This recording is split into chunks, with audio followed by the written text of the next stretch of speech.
A VPN, short for Virtual Private Network, is a privacy protection tool that is quickly becoming a must-have. But why do you need a VPN, and how does it work in the first place? A VPN helps your data travel through the internet safely, without big companies or cybercriminals being able to spy on your online activities. Also, a VPN swaps the real location of your device with a new one. This way, you can virtually travel to any country around the globe.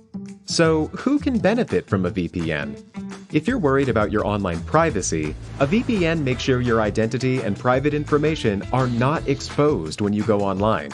If digital security is your top priority, a VPN gives a nice additional layer of security. It encrypts your data so nobody could see what you send and receive. If you are a human rights activist whose freedom of speech is restricted, a VPN helps you to bypass censorship and speak to the world. Or, if you're on holiday in another country, with a VPN, you can bring your home entertainment anywhere you go.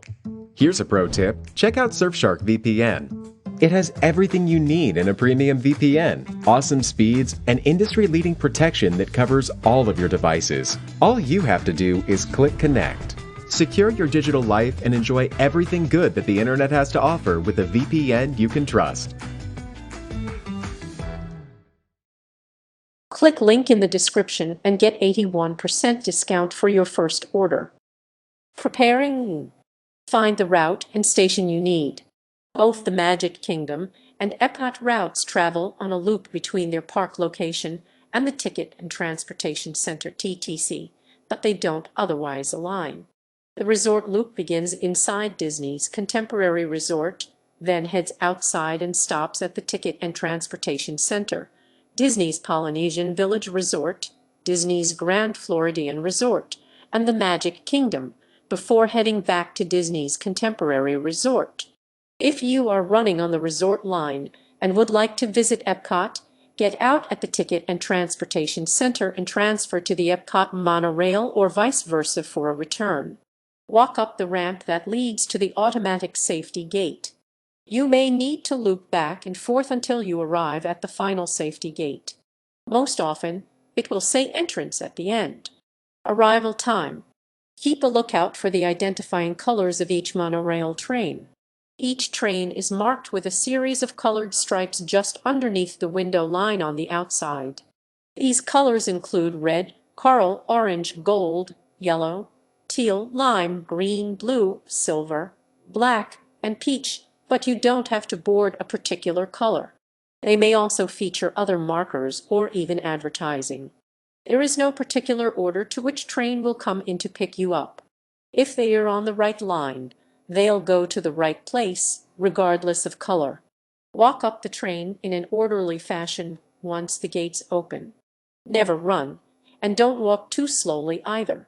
Follow the cast member directions to find out when it is safe to board and wait for passengers to exit before boarding.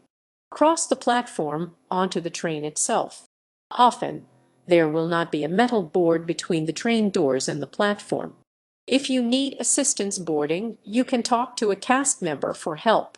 Particular monorail doors are equipped to handle guests with handicapped access such as wheelchairs. You'll need to talk to station personnel so they can assist you in figuring out which door has a ramp that will allow you to board safely. Sit down on a seat as soon as you enter. You will often find seats riding backward and forwards.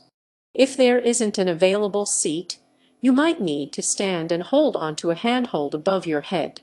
On board/moving, listen for all safety concern announcements as they are being made. These announcements may tell you when the monorail doors are closing or opening, or that the monorail has come to a stop, but will be moving again momentarily. These announcements are given first in English and then in Spanish. Watch the world go by as you listen to the overhead narration in the PA system. Dependent on the route, you may see World Drive and the parking lot entry plazas for the Magic Kingdom or Epcot's ride locations. During a trip on the resort loop, you will see Disney's Wedding Pavilion in the distance and even the inside of Disney's Contemporary Resort's monorail setup. Wait for the train to stop when it arrives at the station. Don't rush to the doors or move while the train is still moving. Exit from the monorail and walk to the exit gate. Exit gates will often be marked exit and may or may not be the side you used to get in.